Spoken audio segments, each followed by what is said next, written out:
भक्तामरप्रणतमौलिमणिप्रभाण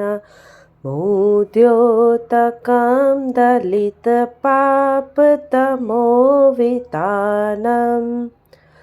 सम्यक् प्रणम्य जिनपादयुगं युगादा वालम्बनं भवजले पतता जनानाम् यः संस्तुतः सकलवाङ्मयतत्त्वबोधा दुदभूतबुद्धिपटुभिः सुरलोकनाथे स्तोत्रे जगत्रितयचित्तहरेरुदारे स्तोष्ये किलाहमपि तं प्रथमं जिनेन्द्रम् बुद्ध्या विनापि विबुधा चित्तपादपीठ स्तोतुं समुदतमति विरगत्रपोऽहम् बालं विहाय जलसंस्थितमिन्दुबिम्ब मन्यक इच्छति जन सहसा ग्रहीतुम् वक्तुं गुणान् गुणसमुद्रशशाङ्ककान्तान् कस्ते क्षमसुरगुरु प्रतिमोऽपि बुद्ध्या कल्पान्तकालपवनो दतनक्रचक्र को वा तरितुमलमं भुनिधिं भुजाभ्याम् सोऽहं तथापि तव भक्तिवशान्मुनीश कर्तुं स्तवं विगतशक्तिरपि प्रवृत्त प्रीत्यात्मवीर्यमविचार्य मृगो मृगेन्द्रं नाभ्येति किं निजशिशो परिपालनार्थम् अल्पश्रुतं श्रुतवता परिहासधाम त्वद्भक्तिरेव मुखरी कुरुते बलान् मां यत्कोकिल मदो मधुरं विरोति तच्चाम्रचारुकलिका निकरेकहेतु त्वत्संस्तवेन भवसन्ततिसन्निबद्धं पापं क्षणाक्षयमुपैति शरीरभाजाम् आक्रान्तलोकमलिनीलमशेषमाशु सूर्यांशुभिन्नमिव शार्वरमन्धकारम् मत्वेति नाथ तव संस्तवनं मयेद मारभ्यते तनुधियापि तव प्रभावात् चेतो हरिष्यति सतां नलिनीतलेषु मुक्ताफलधुतिमुपैति ननुतबिन्दु आस्तां तव स्तवनमस्तसमस्तदोषं त्वत्सङ्कथापि जगता दुरितानि हन्ति दूरे सहस्रकिरण कुरुते प्रभेव पद्माकरेषु जलजानि विकासभाञ्जी नात्यभूतं भुवनभूषणभूतनाथ भूतेर्गुणैर्भुवि भवन्तमभीष्टुवन्त तुल्या भवन्ति भवतो ननु तेन किं वा भूत्याश्रितं यः नात्मसमं करोति दृष्ट्वा भवन्तमनिमेषविलोकनीयं नान्यत्र तोषमुपयाति जनस्य चक्षु पीत्वा पयशशिखरदुतिदुग्धसिन्धु क्षारं जलं जलनिधे रसितुं क इच्छेत् येषान्तरागरुचिभिः परमाणुभिस्त्वं निर्मापितस्त्रिभुवने कललामभूत तावन्त एव खलु ते पयणं पृथिव्या यत्ते समान्मपरमं न हि रूपमस्ति वक्त्रं वते सुरनरो रगनेत्रहारी निशेषनिर्जितजगत्त्रितयोपमानं बिम्बं कलं कमलिनं वनिशाकरस्य यत्तासरे भवति पाण्डुपलाशकल्पम् सम्पूर्णमण्डलशशाङ्ककलाकलाप शुभ्रागुणास्त्रिभुवनं तव लङ्घयन्ति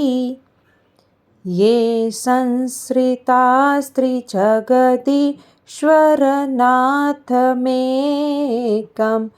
कस्तान्निवारयति सञ्चरतो यथेष्टम् चित्रं किमत्र यदि ते त्रिदशाङ्गनाभिर्नीतं मनागपि मनो न विकारमार्गं कल्पान्तकालमरुता चलिताचलेन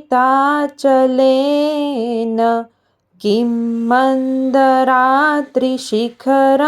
चलितं कदाचित्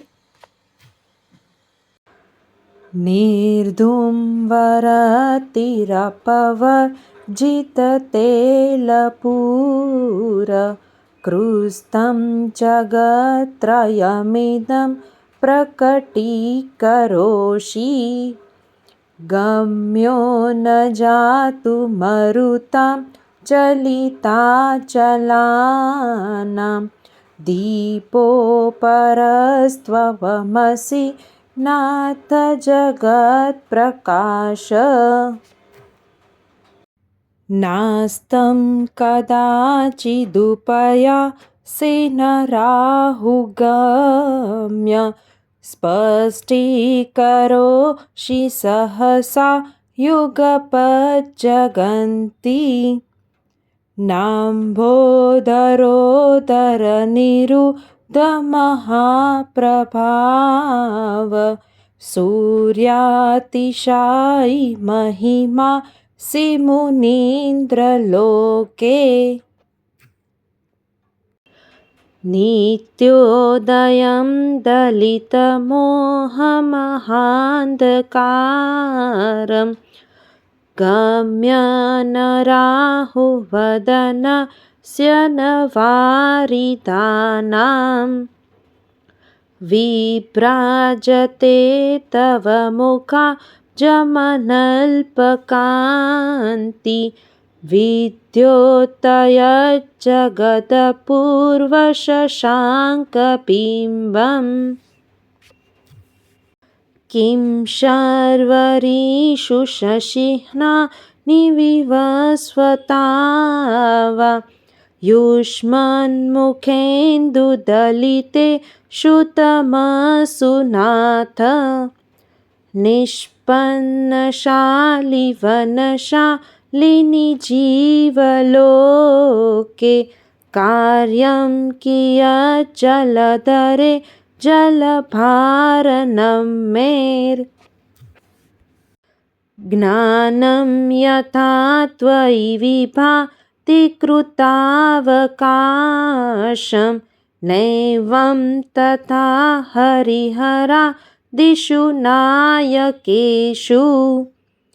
तेजो महामणिषु याति यथा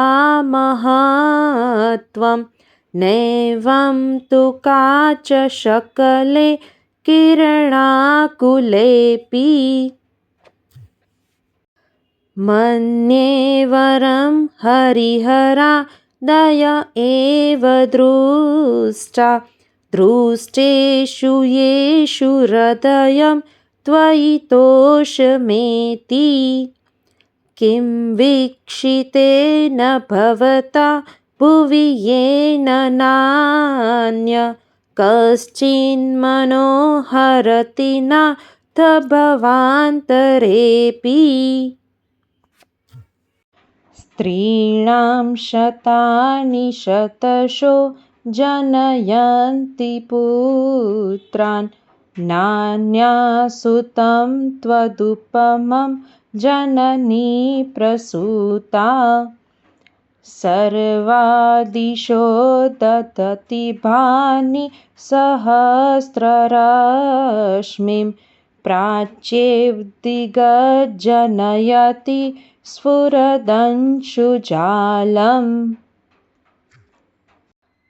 त्वामामनन्ति मुनय परमं पुमास मादित्यवर्णममलं तमसः पुरस्तात् त्वामेव सम्यगुपलभ्य जयन्ति मृत्यं नान्य शिव शिवपदस्य मुनीन्द्रपन्था त्वामव्ययं विभुमचिन्त्ययमसङ्ख्यमाद्यं ब्रह्माणमीश्वरमनन्तमनङ्गकेतुं योगीश्वरं विदितयोगमनेकमेकं ज्ञानस्वरूपममलं प्रवदन्ति सन्तः बुद्धस्त्वमेव विबुधाचितबुद्धिबोधात् त्वं शङ्करोऽसि भुवनत्रयशङ्करत्वात् धातासि धीरशिवमार्गविधेर्विधानाद् व्यक्तं त्वमेव भगवन् पुरुषोत्तमोऽसि तुभ्यं नमस्त्रिभुवनार्तिहराय नाथ तुभ्यं नमः क्षितितलामलभूषणाय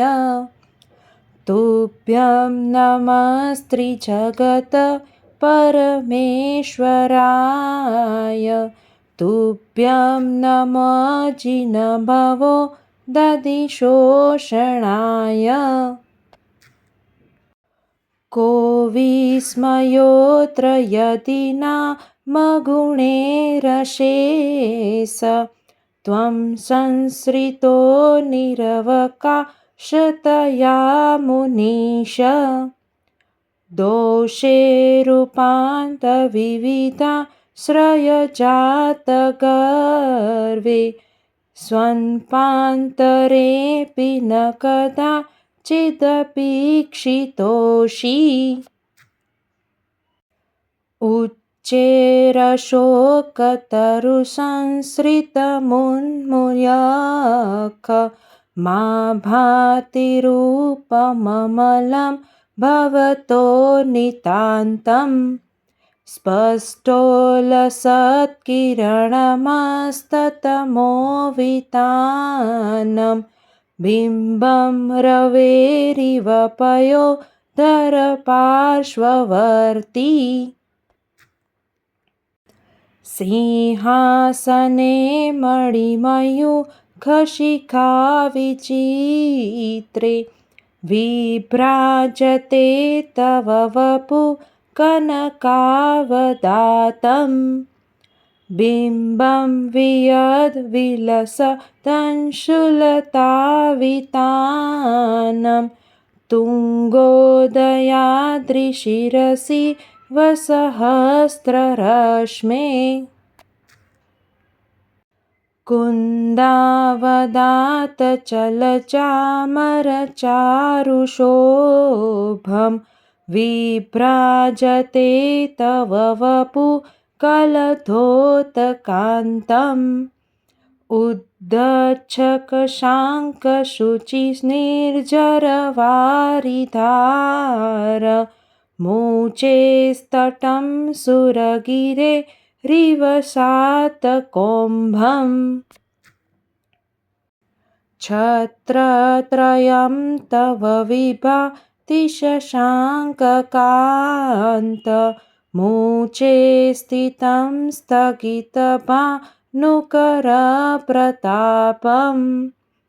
मुक्ताफलप्रकरजालविवृतशोभं प्रख्यापयत्रिजगत परमेश्वरत्वम्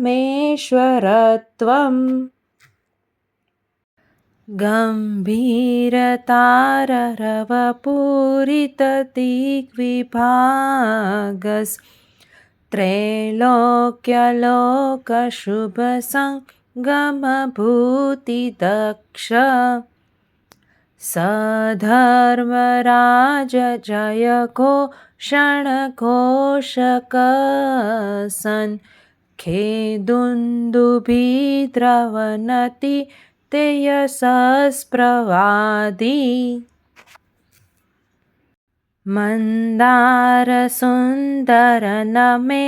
रुसुपारिजात सन्तानकादिकुसुमोत्करवृष्टिरुता गन्धोदबिन्दुशुभमदमरुत्प्रपाता दिव्यादिव पतति ते वचसाततिर्वा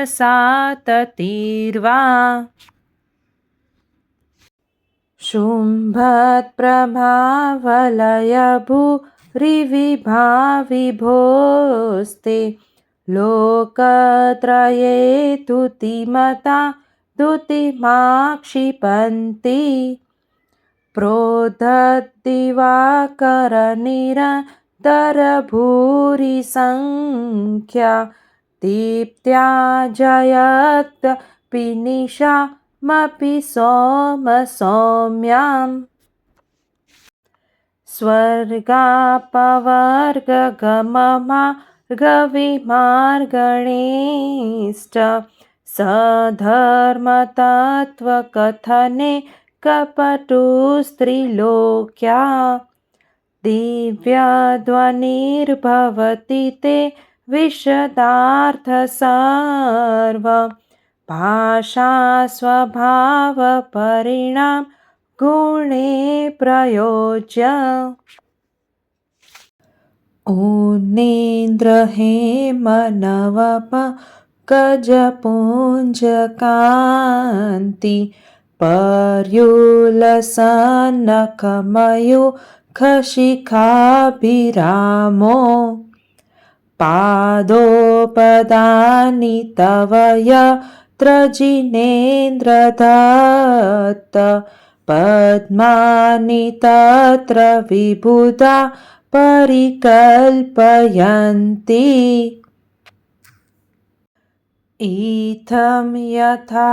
तव विभूतिरभुजिनेन्द्र धर्मोपदेशनविदो न तथा परस्य यादृक्प्रभादिनकृत प्रहतान्धकारा तादृक्कुतो ग्रहगणस्य विकासिनोऽपि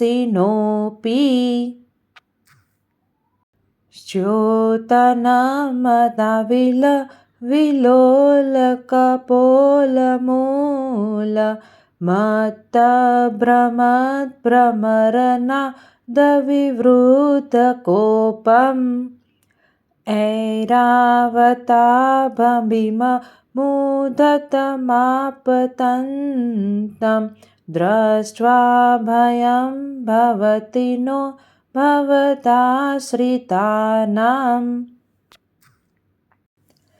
भिन्ने भकुम्भगलदुज्ज्वलशोणिताक्त मुक्ताफलप्रकरभूषितभूमिभाग बद्धक्रमक्रमगतं हरिणाधिपोऽपि नाक्रामति जलसंश्रितं ते कल्पान्तकालपवनो दत्तवन्निकल्पं दावानलं ज्वलितमुज्ज्वलमुत्स्फुलिङ्गम् विश्वं जिगत्सुमिव सम्मुखमापतन्तं त्वन्मामकीर्तनजलं शमयत्वशेषम् रक्ते क्षणं समदकोकिलकण्ठनीलं क्रोधोदतं फणिनमुत्फणमापतन्तम् आक्रामति